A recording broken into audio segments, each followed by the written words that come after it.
preocupación central es que actualmente existe una corriente de opinión en las universidades, entre la intelectualidad, incluso de izquierda, entre los liberales, los conservadores, que ya el proletariado o la clase obrera ya no existen, ¿no? O han entrado en un proceso de desuso.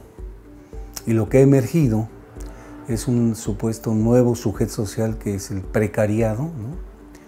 Dadas ciertas características que el mundo del trabajo tiene hoy en día en el conjunto del sistema capitalista. Yo combato esta tesis, por eso el libro tiene como subtítulo Una nueva clase social. O sea, la pregunta es, ¿será una nueva clase social? Lo que tenemos es, primero, una clase obrera que es parte del proletariado global en proceso de precarización, pero que no existe realmente un sujeto que podamos denominar precariado, ¿no? Ese es el tema central del libro. O sea, la precariedad es congénita al trabajo asalariado en el capitalismo. Lo que es nuevo es que la precarización es, decimos en el libro, un proceso de actualización de ese estado de precariedad, digamos, inherente a las condiciones del siglo XXI.